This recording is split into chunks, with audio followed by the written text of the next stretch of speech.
Bonjour, Maître Aimé. Bonjour. Nous pouvons avoir votre nom complet et savoir qui vous êtes exactement au sein de l'Union de la jeunesse kimbanguiste. Ok. Ce Maître Rémi Lukunku, je suis le premier vice-président général de l'Union de la jeunesse kimbanguiste IJK en cycle. Maître Rémi, dites-nous, c'est quoi Nzanza Bissadi? Nzanza Bissadi, c'est une cité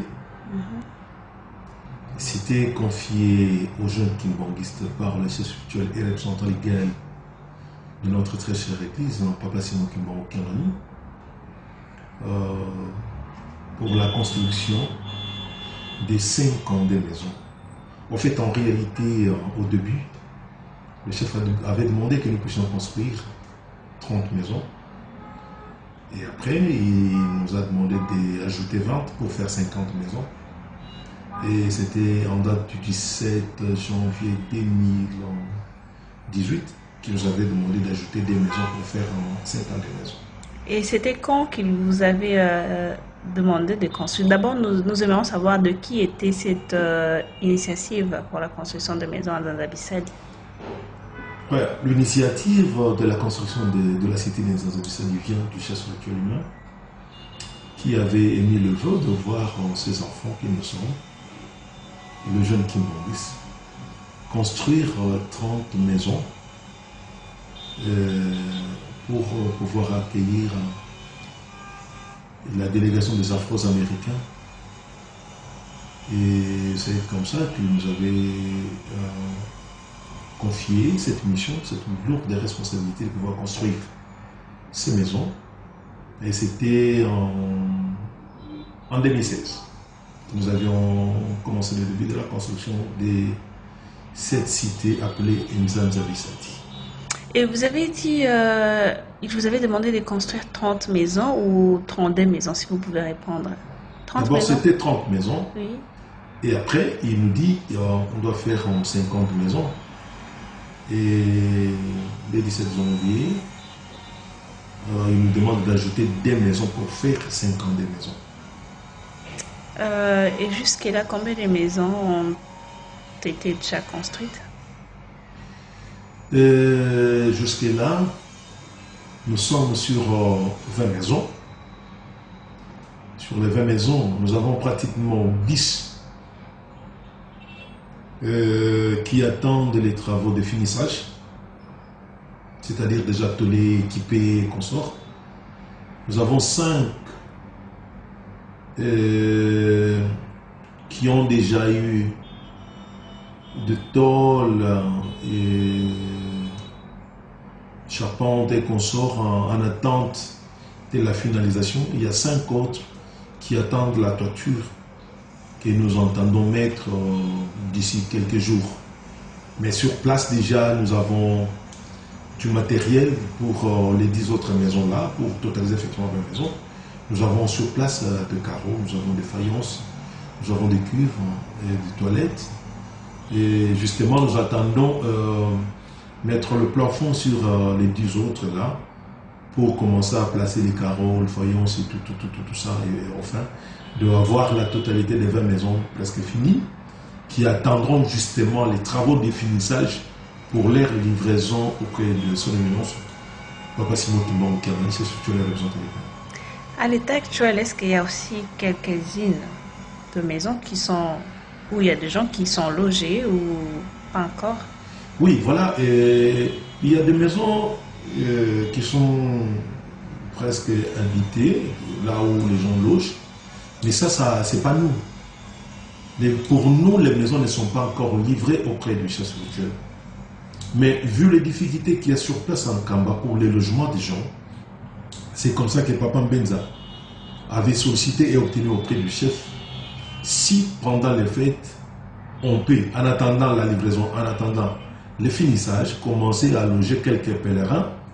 Et les moments venus, nous allons demander aussi, nous en tant que UJK, pour que Papa puisse nous laisser ne fût-ce que 2-3 mois pour finir complètement ces maisons et lui remettre d'abord le premier échantillon d'ici février 2021 pour que effectivement ça soit exploité ou utilisé le 6 avril 2021. Est-ce que l'UJKI se trouve seulement en République démocratique du Congo ou c'est partout dans le monde? Non, l'UJKI, nous disons, c'est lorsque vous entendez parler l'Union de la jeunesse kimbangiste, ça veut dire que ça réunit tous les jeunes à travers le monde. Il y a des jeunes partout. Il y a des jeunes partout. Ce sont ces jeunes-là qui sont en train de s'impliquer, qui sont en train de se battre pour envoyer tant soit peu leurs cotisations, leurs moyens, afin de permettre la construction de cette cité. Et comment le GIKI fait pour sensibiliser tous les jeunes afin de cotiser à la construction des Nzanza-Bissali? Puisque nous voyons, l'église kimbangiste a tellement de constructions, puisqu'en dehors de Nzanza-Bissali, il y a aussi d'autres sites qui sont en train d'être construits. Comment vous faites exactement? Oui, en fait, c'est comme vous venez de dire, toute l'église construit. L'église elle-même, les associations de services, les mouvements et les plateformes, c'est tout le monde qui construit. Or, le JIKI, c'est une plateforme des mouvements, des associations de services. Alors, étant donné que le même jeune construit dans son mouvement naturel, et c'est le même jeune qui construit au sein de l'église, c'est le même jeune qui est en train d'être utilisé pour construire au sein de l'union de la jeunesse kimbangiste. Effectivement, il y a des petites difficultés ici et là, mais simplement, nous savons que les jeunes kimbangos se sont motivés. Les jeunes kimbangos sont engagés, déterminés à ce qu'ils puissent répondre aux attentes du chef spirituel. Tu veux que tout un chacun se reconnaisse jeune et qu'il participe. Effectivement, il y a des petits soucis, parce que ce n'est pas tout le monde qui a la même vision, ce n'est pas tout le monde qui s'implique. Mais au moins, il y a des jeunes, de vrais jeunes kimbangos, avec cette motivation, avec cet esprit, avec cette compréhension des choses qui se donnent.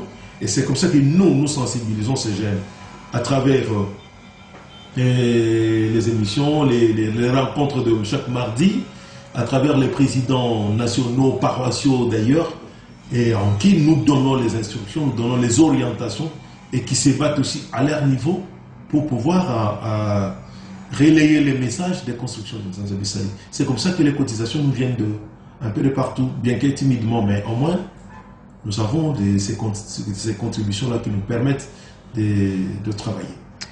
Le 17 janvier de cette année, le chef spirituel Simon Kibankengani avait demandé l'implication de pasteurs de Mbouta, de l'église kimbangiste, afin d'appuyer les jeunes kimbangistes, parce que si nous voyons bien, tout le monde est jeune, il n'y a pas de vieux. Est-ce que ce pasteur-là contribue aussi à la construction des Nzanza-Bissali ou non? Oui, ce qui est vrai que tout le monde est jeune. Tout le monde est jeune. Papa de Ngenda Kuntima s'est dit 1er juin. Papa Kouloutou, jeune. Papa Fumambanza, jeune. Papa de Ngenda est allé plus loin pour dire, voir même Maman Mikala est jeune. Tout le monde sait l'âge de Maman Mikala, un peu avant sa disparition. Mais Papa de Ngenda a dit qu'elle était jeune. Aujourd'hui, Papa Simon Kibankengani s'est dit jeune. Raison pour laquelle chaque mardi, à la rencontre, lui-même est là, il patronne cette rencontre. Et Papa Mbenda, tous ces conseils, tous les conseils du chef spirituel sont des jeunes. Nos mamans sont des jeunes. Tous les mboutas de l'église sont des jeunes. Tous les représentants des collèges et consorts, tous les pasteurs sont alors jeunes. Mais curieusement, il y a quelques pasteurs qui n'ont pas la même vision des choses.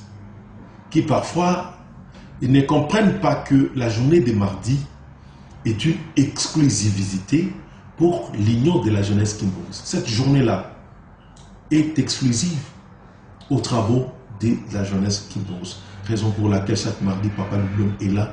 Il donne l'exhortation, il donne les orientations, il encourage les jeunes kimbangistes. Et Papa avait même demandé que, suivant sa lettre de l'exclusivité, que tous les pasteurs, tous les représentants, tous les présidents des collèges soient aux côtés des jeunes chaque mardi pour leurs exhortations. Et c'est comme nous avons dit, il y a quelques-uns qui ne comprennent pas, qui n'ont pas la même vision des choses. C'est comme ça que le chef ne cesse de rappeler à chaque fois que tout le monde puisse s'impliquer, parce que qui dit jeune dit toute l'église. C'est pas facile, maman, mais espérons que, comme les messages sont en train de passer régulièrement, certains qui n'ont pas encore compris cette façon de voir les choses reviendront à la raison pour comment organiser les choses telles que ça se passe en Kamba. C'est-à-dire, chaque mardi, il n'y a pas de soirée, et puis il n'y a pas de soirée en dehors de la rencontre de la jeunesse. C'est-à-dire, tout se fait à la rencontre. C'est ça la vision du chef spirituel. Et lors de festivités du 17 janvier, vous avez tenu une réunion à Kamba où il vous a été demandé une importante somme pour faire accélérer les travaux des Nzanza-Bisadi. Vous pouvez nous parler de l'évolution de cet ordre qui vous a été donné, demandé? Ok. Et, en fait, pendant les festivités du 17 janvier, la direction générale a organisé une grande réunion dans laquelle on a fait l'état des lieux des Nzanza-Bisadi. Et nous avons pris les options, nous avons pris les directives pour essayer un peu de relancer ou renforcer les travaux des Nzanza-Bisadi. Nous avons écrit des lettres à tous les représentants de la jeunesse. Nous avons envoyé des délégués et des délégués par-ci par-là. Nous sommes en contact permanent avec toutes les délégations qui sont en mission. Et ça évolue. Tout évolue mieux. Nous attendons, et d'ici le 26 février, donc mercredi prochain, pour commencer à récolter les fonds. Et d'ici lundi ou mardi prochain, le président de la commission de construction, l'ingénieur Justin, pourra faire un tour en Kamba et essayer un peu de s'enquérir sur l'évolution des travaux et revenir avec un état de besoin conséquent pour que l'Ijuki puisse acheter du matériel, le renvoyer en Kamba pour continuer avec les constructions. Est-ce que vous pensez que ça va répondre? Ça va répondre. La jeunesse qui manque, c'est debout et déterminée. Eh bien, d'ici 2021, l'église kimbangiste, on peut dire le siège international des Kamba, va accueillir beaucoup de visiteurs. Est-ce que vous pensez que vous pouvez loger les gens là-bas en 2021? Non, ne vous en faites pas. Nous sommes en train de nous battre pour donner un échantillon de 30 maisons d'ici le 6 avril 2021. Non, c'est une parole d'honneur. Déjà, avec nos 20 maisons là, nous sommes en dire, parce que les 20 maisons là, ce sont les 20 maisons, et chaque maison a pratiquement 2 chambres. Et dans chaque chambre, il y a des lits. Donc, si nous avons 2, ça nous fait 4 personnes par maison. Et si ça sera un nombre très, très élevé, papa peut aller même au-delà de ça pour loger 2 personnes par lit. Mais nous ne voyons pas encore ça. Mais nous pouvons loger 2 personnes par chambre. 2 personnes par chambre, ça nous fait 4 personnes. Et si nous finissons les 30 maisons, c'est-à-dire papa peut loger plus de 120 personnes sur la cité de Nzanza-Bisadi.